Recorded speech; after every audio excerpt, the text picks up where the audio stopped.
ಯಾಸಿನ್ ಅವರು ನನ್ನ ಜೊತೆ ಶಾಸಕರಾಗಿ ನಾವೆಲ್ಲ ಒಟ್ಟಿಗೆ ರಾಜಕಾರಣ ಮಾಡಿದವರು. ಜಾಫರ್ ಶರೀಫ್ ಅವರ ಅಳಿಯ, ಅವರ ಧರ್ಮಪತ್ನಿ ಕೂಡ ನನಗೆ ಬಹಳ ಬಾಲ್ಯದಿಂದ ಗೊತ್ತು.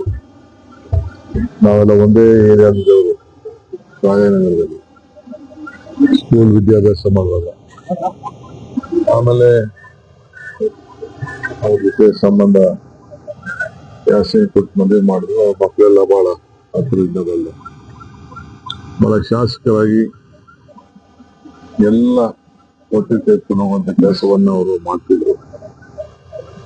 ಮಧ್ಯೆ ಅವರು ಸ್ವಲ್ಪ ಆರೋಗ್ಯ ಕೆಡ್ತು. ಇಲ್ಲಾಂದ್ರೆ ಅವ್ರಿಗೆ ಯಾವಾಗಲೂ ಕೂಡ ನಾವು 6 ಬಾರಿ ಕಾಂಗ್ರೆಸ್ ಪಕ್ಷವನ್ನು ಗೆಲ್ಲಿಸಿ ಸೀಟನ್ನ ಕೊಟ್ಟಿತ್ತು. ಒಳ್ಳೆ ನಾಯಕರಾಗಿದ್ರು. ಅವರ ಆತ್ಮಕ್ಕೆ ಶಾಂತಿ ಸಿಗಲಿ, ಅವರ ಕುಟುಂಬ ಕೂಡ ಒಳ್ಳೇದಾಗಲಿ. ಬಹಳ ಜನ ಅನ್ಯಾಯಗಳಿದ್ದಾರೆ.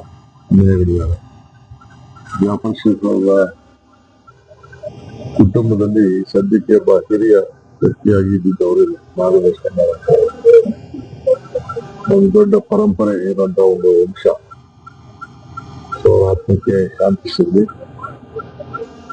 ಸರ್ಕಾರದಿಂದ ಅವ್ರಿಗೆ ಏನ್ ಗೌರವನ ಸಲ್ಲಿಸಬೇಕು, ಗೌರವ ಏನಿದೆ, ಸರ್ಕಾರಿ ಗೌರವ ಏನಿದೆ, ಅವ್ರಿಗೆ ಕೊನೆ ಯಾತ್ರೆಗೆ ನಾವು ಅನುವನ್ನ ಮಾಡಿಕೊಡ್ತೇವೆ.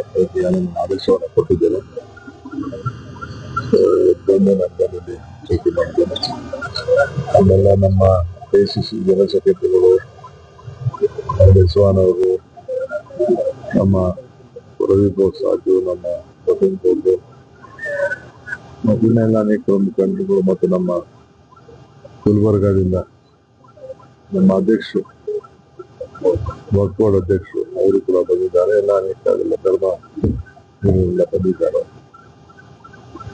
ನಾವೆಲ್ಲ ಅವರ ಜೊತೆಲಿ ಇದ್ದೇವೆ.